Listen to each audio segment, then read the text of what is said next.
Born in 1959 in São Tomé e Príncipe, Nuno Moreira da Cruz has a law degree at UCP, a postgraduate in European Studies at the College of Europe in Bruges, and an MBA at IE Business School in Madrid. Nuno has taught international business and strategy and is now teaching responsible business and business ethics in master's and undergraduate programs. One of his favorite things to do is walk his dogs. Nuno, how and when were you sure that this was the direction you wanted your professional life to go? I didn't. I didn't. I mean, I was a corporate animal for 35 years of my life. So I spent most of my life in between 5 countries in Europe, always in some tough industries like the oil industry. And when I came back to Portugal 3 years ago, this was an option that I had, work in the academia. Of course, I've been teaching here for quite a long time, since 2009, but this was the opportunity I had to try to create impact. That was the thing that I wanted to do for the rest of my life. And so the moment I've decided to do this was just 3 years ago. For the rest of the life was a corporate world. So margins, volumes, costs, EBITDA, competitive advantage, strategy, all that stuff. One of those defining moments where you made that decision, what advice would you give your 20-year-old self or a younger version of yourself?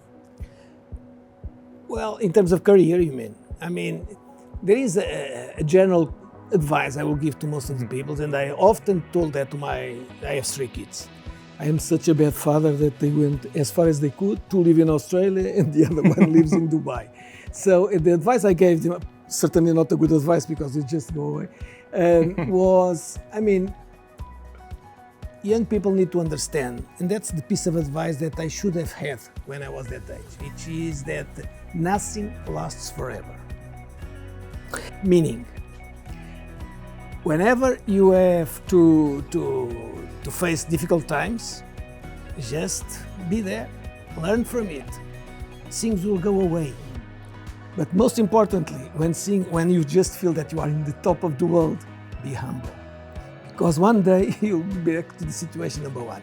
So it's this understanding that nothing lasts forever from the personal point of view and from the professional point of view, that it's the thing that at the end of the day gives you the sort of the emotional equilibrium as you go. Excellent. It's a piece of advice to you as well. Yes, I'll take that and run with it. What does responsible business really imply? Oh, you are jumping from issue to issue, and I like that. So responsible business, well, there are many ways to define it, and I'm not going to lecture you here. But the most important thing we have to understand about responsible business is that this is businesses that really put sustainability in the holistic sense, meaning economic, social, and environment, at the core of their business strategies. This is not a nice to have sustainability. Sustainability needs to be at the core. I often say that I don't believe in sustainability strategies. Sustainability is the strategy. And if you don't see it that way, you will never become a responsible business. Very interesting. Purpose has become mainstream in many corporate agendas. What does it really mean and why is it so important? Right, it's a very good question. I mean, purpose is becoming very, very mainstream, as you said. And I had to convince myself that this was not another fashion for the consultant industry, something very fashionable to do. No, purpose, when you really think about it, purpose is a way to connect people. It's a way to make everybody that is around you as stakeholders believe in the same purpose. This is the reason why this company exists. So purpose is not about the where, that is the vision. It's not about the what, which is the mission. Purpose is about the why. Why do we exist as a company? And the question why for the corporate world is very uncomfortable, even for the personal view. Mm-hmm. I mean, if anybody asks you 3 times in a row why, you start to feel very uncomfortable. Corporate world is the same, because the first why, people will become sort of defensive and say, why? I'm here to make money, right? But why are you there to make money? And why? And suddenly you are talking not about shareholders anymore. You are talking about stakeholders, which is your reason to exist. Going deeper. Deeper. And that's why it's very important. I'll give you an example. Have you heard of Patagonia? Yes, Yes, course. of course. I wouldn't dare to say it's market leader in US, but it's certainly a beacon of sustainability. So it's a textile company that it's, for me, a beacon of sustainability. And they have a purpose that say, we are in business to save the planet. Takes courage to say something like this. We are in business. But the moment you have it very clear, it's so easy for a CEO of Patagonia. Because the moment somebody comes to you and say, I have here an investment that have a return of 15%, it pollutes a river. And then comes the other one, which I have an investment, it's only 5% return, but doesn't pollute a river. Easy decision for the CEO, right? If the purpose is not clear, where do you think the CEO is going? To the 15%. So that's why purpose is so important. So people understand that, of course, profit is fundamental. If there is no profit, nobody will be concerned with the social and environmental dimensions. Let's be clear. But what is becoming abundantly clear, if you don't care with the environment and the social dimensions, you will not make money. So this is the chicken and the egg that senior executives have to manage these days. Thank you. Can we now establish a clear link between sustainability and better financial results? Yes, more and more so. I mean, this is a line of research that is happening by the day. We have lots of studies that prove that the more sustainable you are, the better the results you bring to the company. The shareholder maximization is part of that, which is I need to understand that. And in fact, there is a recent study which is very interesting. I think it's from BCG, but I'm not sure. Whether what they did was look for the 25% better companies in each one of the industries and understand why are these the best in these industries. And at the top is always the reason is sustainability. They really take it seriously. They are able to convince society and the stakeholders, meaning employees, suppliers, customers, local communities, that I really care with these things. Typically these companies are companies that are there for 50 to 100 years and want to stay for another 50, 100 years. So they know if there is no planet, there is no business. If there is a lot of tensions in society, there is no business.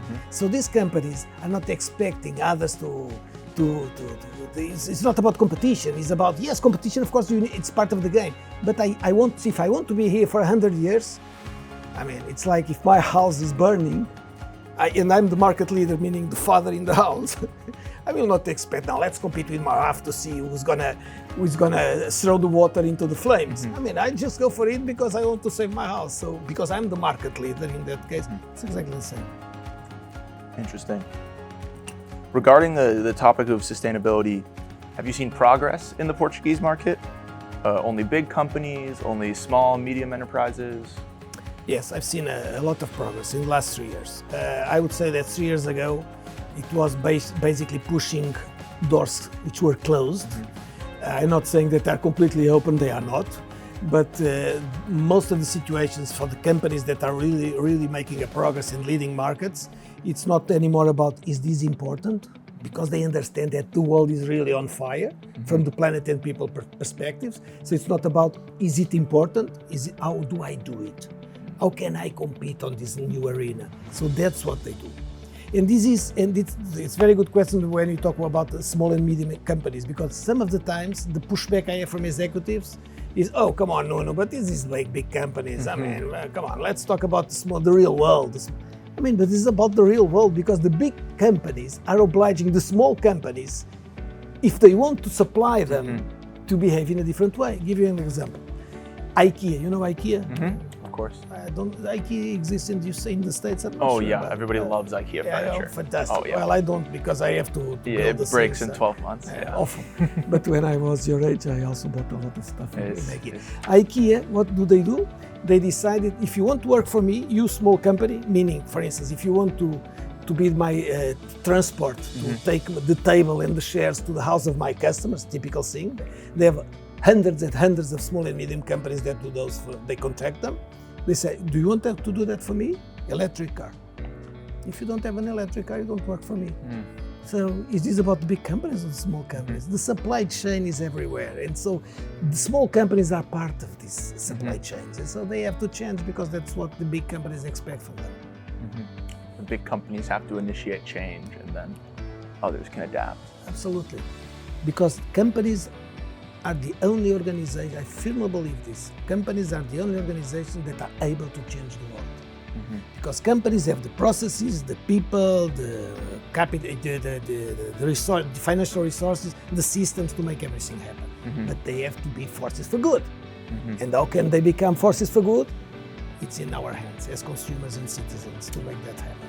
Yes. If we believe that it will be the government that will do the things, take the case of the electric cars. IKEA is not expecting now, I will wait for the Portuguese regulator to say electric cars. No, they decided to do it, and the governments will follow and then create a standard. Now, only electric cars. They are not expecting. And it will not be the NGOs, they have lots of faith in many things, but at the end of the day, this is the real world. Yes. What are key moments of your life and career that you consider to be aha moments? First, listen, if I'm lucky, I consider myself a lucky guy. The reason why I say I'm lucky from the professional point of view is because I had the luck to have fantastic leaders in the first moments of my career.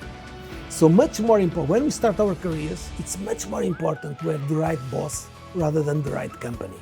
And that's a mistake that most often young people starting job. I want to work for Google. Yeah, great, fantastic. But who are you going to work for? Because at the end of the day, you need to develop the right leadership practices to be able to become a great professional. So I was lucky enough to have this sort of leaders very early in my career. Give you just an example that at least that's one of the aha moments that came to mind there immediately. My first expatriation to Brussels, I was, 29 years at the time, and I was invited to be an executive assistant of the president of BP Europe. So you can imagine how I landed in Brussels. I mean, first of all, I'm not from the business student or economic student. I'm from the law university, so I was going to compete in a very much business environment. Not my language, 2 kids, 1 dog, 1 wife was sort of angry because she was leaving her career, and there was Nuno landing in Brussels. Shaking everywhere, right? So, never forget, it's so funny. This story is at least 30 years old, and I'm having goosebumps when I talk about this. I landed there on a Sunday afternoon, and at the doorstep of my house, waiting for me, was the president of BP Europe, with the wife, and a bunch of flowers to my wife. That was a leadership lesson that I took for the rest of my life. It's putting human being at the center of the action, leading from the heart. So if you do that lesson, it's the only thing, when you do these sort of things, it's the only thing that will happen 40 years after. A guy like me talking about this, something that happened 30 years ago. This is not about doing a fantastic NPV or a merger and acquisition. Nah, that's not what you remember. You remember these things that are really related to the core of who you are. Compassion. Passion, certainly. Caring for the individual. If there was one thing you could change in the world, what would it be? Listen, because I'm a strong believer that education is the basis of everything, that's what I would be working hard. How can we provide very strong, free, mandatory education for everybody? That's what we need to, where we need to innovate. How can we make sure that since a kid is 4 or 5 years old, especially to those ages that go until 12, 30 years old, how do you create great citizens? How do you create people that typically could become responsible leaders? That's the age you are at. So you have to have the rules in place, the process in place to make sure that you bring to education the best people. You have to create, for instance, for teachers of those ages, I'm not talking about professors at university, I'm talking about teachers of those young ages, you have to bring the best. Not just, it happens so often that those that are teaching these kids are people that doesn't have anything else to do and they're good. We have to have the processes to have the best people educating these best kids, free and mandatory. And a lot of the times they don't get the same amount of compassion either. at that level. They're underpaid. Absolutely, absolutely. So you need to work on that. And by the way, there is a very interesting proposal in the States. I don't know whether you heard about it. 6 months ago, somebody suggested that one of the things to bring the right people to teach would be they don't pay taxes. Sounds like a great solution. Teachers don't pay taxes from now on for the next 10 years. Of course, you have rules. The pushback is easy. Why teachers and not nurses and all the rest of it? I mean, we know that.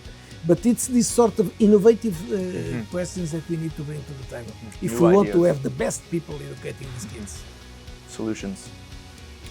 Well, thank you so much for your time, and we really appreciate you coming here. I appreciate you coming to my country from America. That's very good. Thanks for being here. Thank you.